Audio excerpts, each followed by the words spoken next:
नमस्कार श्रोते हो, एक व विज्ञानेशाची या आपल्या यूट्यूब चॅनलमध्ये आपणा सर्व श्रोत्यांचे अगदी मनापासून स्वागत. श्रोते हो, आजच्या भागात आपण श्री ज्ञानेश्वरीच्या 193च्या पुढील ओव्या घेऊयात. ओम नमो ज्ञानेश्वरा. सव्यतो तळी ठेविजे, तेने सिवनी मधी पीडिजे. वरी बैसे तो सहजे, वामचरणू गूढ मेढा आतुती. चारी अंगुळे निगुती, तेथ साध्य साध्य प्रांती. सांडोनिया माझी अंगुळ एक निगे, तेथ टाचे चेनी उत्तर भांगे. नोहेटीजे वरी आंगे, पेललेनी उचलिले काने निजे. तैसे पृष्ठात उचलिजे, गुल्फदय धरिजे.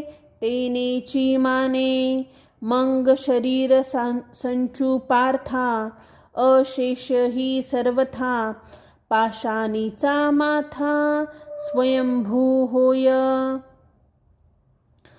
अर्जुना हे जान, मूळ बंधांचे लक्षण.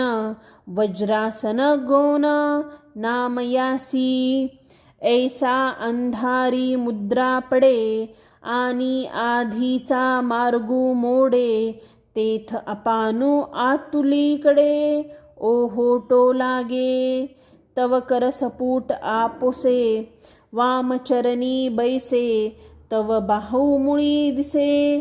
थोरवी आली माझी उभारलेनी दंडे.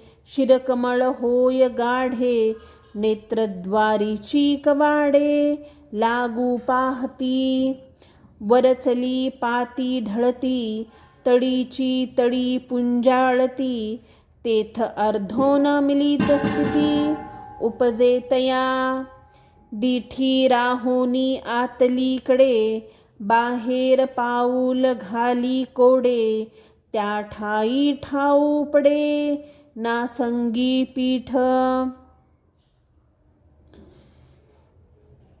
या ओव्यांचे निरूपण करताना, स्पष्टीकरण देताना माऊली महाराज इथे सांगतात, त्यात उजव्या पायाची टाच खाली घालावी व तिने शिवण दाबावी. म्हणजे उजव्या पायावर स्वाभाविकच डावा पाय बसतो. गुद व शिशन यामधील जी 4 बोटे जागा आहे, त्यापैकी 1.5 बोट वर व 1.5 बोट खाली जागा सोडून मध्ये जी 1 बोट जागा उरते, तेथे उजव्या पायाच्या टाचेच्या वरच्या बाजूने आपले अंग वर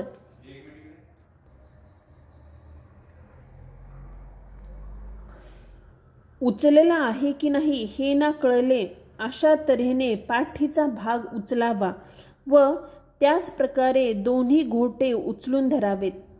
मग हा सर्व शरीराचा आकार जसा काही अगदी खालच्या पायाच्या टाचेचा वरचा स्वयंभू भागच आहे असा होऊन जातो. अर्जुना, हे मूळ बंधाचे लक्षण आहे असे समज. याचेच वज्रासन असे गौण नाव आहे. अशा रीतीने मूळ बंधाचे आसन केले म्हणजे खालचा रस्ता बंद होतो आणि मग अपान वायू आतल्या आत वर जाऊ लागतो.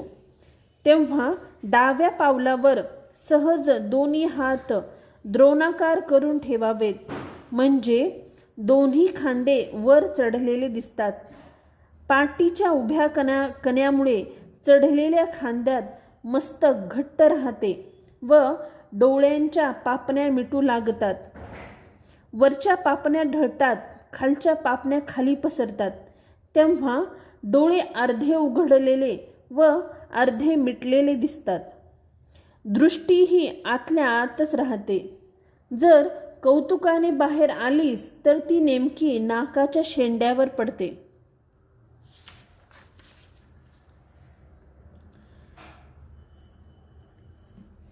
ऐसी आतूची आतूच्या आतूची रंचे. बाहेर मागुती न वचे, मनोनी राहणे आधीही दिठीचे, तेथेची होय. आता दिशांची भेटी घ्यावी, का रूपांची वास पहावी, हे चाडसरे आघवी आपसया. मग कंठनाळ आटे, हनुवटी हडोती दाटे, ते गाढी होनी नेहटे वृक्षस्थळी.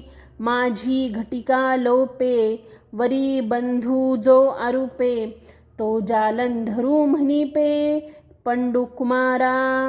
नाभीवरी पोखे, उदर हे थुके, अंतरी फाके हृदयकोशू. स्वाधिष्ठानावरिचले काठी, नाभीस्तना तळवटी, बंधू पडे किरटी ओढियाना तो. ऐसी शरीर बाहेर लीकडे, अभ्यासाची पाखर पडे, तव आतुत्राय मोडे मनोधर्माची.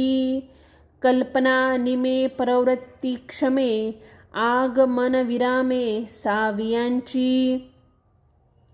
शुद्धा काय जाहली, निद्रा केऊती गेली, हे आठवणही हरपली न दिसे वेगा. जे मूळ बंधे कोंडला, अपानू माघोता मुरडला, तो सवेची वरी साकडला धरी फुगे.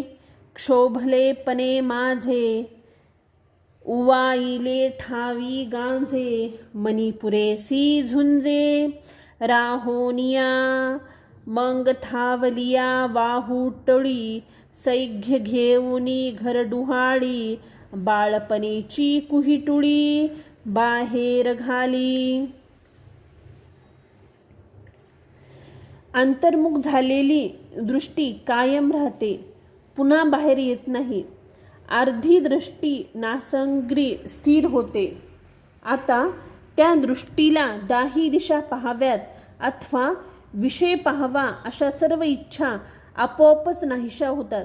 मग मानेला खडावे, हनुवटी गळ्याखालच्या खळग्यात रोईली जाते. ती तिथे घट्ट बसून छातीवर दाबून बसते. अर्जुना, नंतर कंठमणी दिसेनासा होतो. अशी जी मुद्रा बनते तिला जालंधर बंध असे म्हणतात. अशा स्थितीत